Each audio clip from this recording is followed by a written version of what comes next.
Element Studio in Chicago, and I want to introduce you to our restorative yoga Soundbath that happens every Tuesday at 6:30 p.m. to 8 p.m. You join us here in Chicago, and I want if you've never been to a restorative yoga Soundbath, I just want you to get an idea of what it looks like and what we do. So you'll see behind me, I've got our 7 crystal bowls, and these are crystal tone bowls, and we play these throughout the session, and we practice different traditional restorative yoga postures. And so I'll go through a couple here so you can see them and just kind of get the idea of what type of yoga that we do in restorative yoga Soundbath. So we have all the props here, bolsters, blocks, blankets. So the first posture I'm going to show you is reclined mountain. So I've got one of my bolsters here, and I already have my 2 blocks set up. So I have my block on the 2nd level, and I also have a block on the 3rd level. And so what this posture is really great for is it opens the chest, it creates more capacity for the lungs to breathe, and it also can be very supportive for your lower back. So really good for opening up the front body. And the lower back support mostly comes from this one bolster.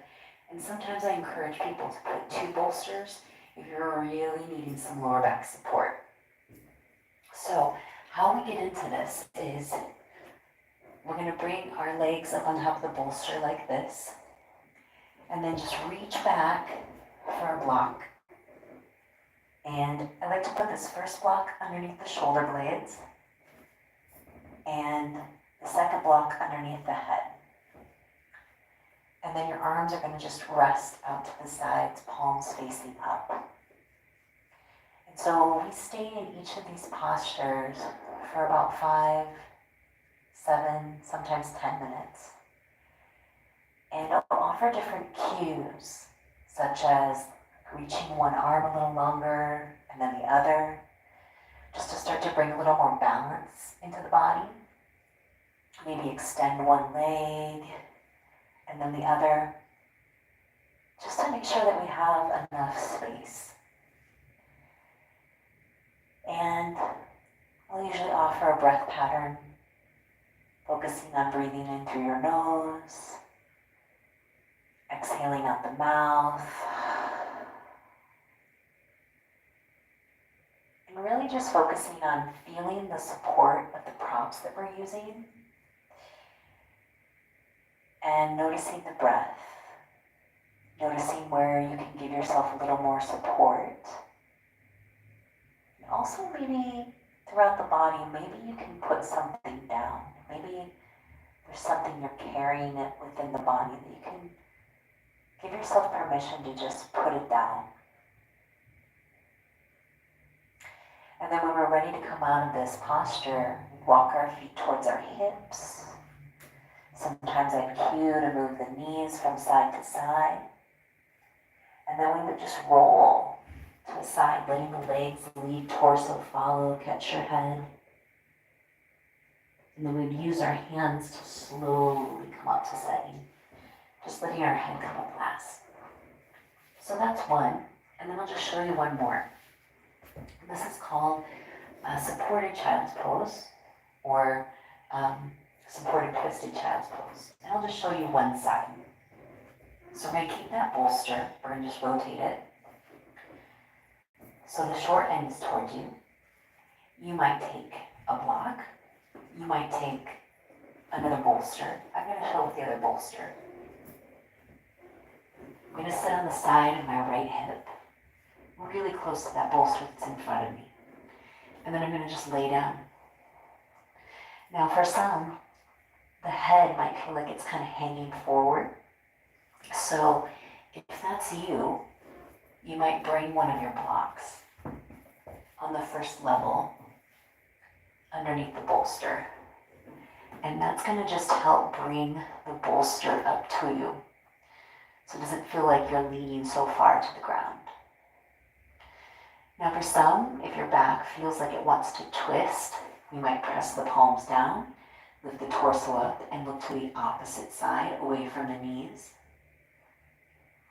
And for some, the torso twist might feel good, but maybe not the head twist.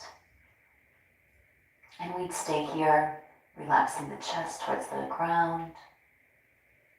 Maybe give some time to spread the fingers and the toes.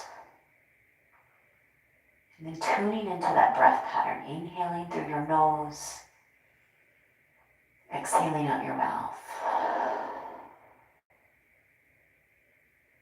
Sometimes I like to add a little stretch, so extending the top leg, top arm, just for a variation. And then come back to where you were, stacking the legs, relaxing the shoulder and arm. And then when you're ready to come out of it, we'll press the palms down, slowly come up to seated, let the head come up last, and then we would just shift to the other side. Right? We would just set it up again. With block underneath or not. Okay, and then we would just press the palms down and slowly come up to seated. So I know I went through the second side a little quicker, but I just want to give you an idea of kind of the pace, the type of postures that we do in restorative yoga Soundbath.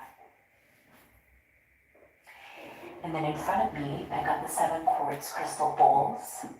And sometimes I'll play the harmonium, which is a traditional instrument played with yoga chanting or mantras.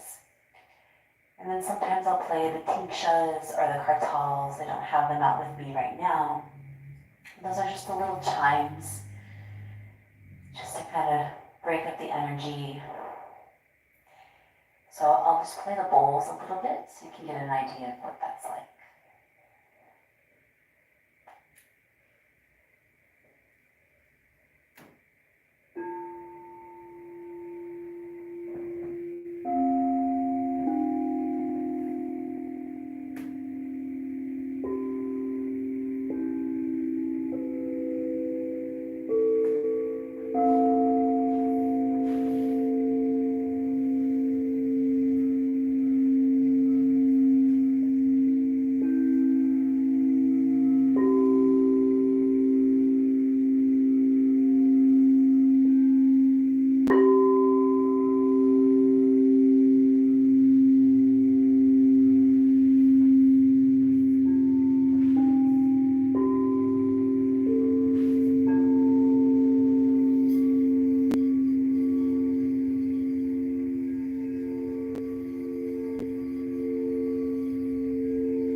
Was just a quicker version of what a restorative yoga sound bath. These practices are generally anywhere from 60 to 90-minute practices.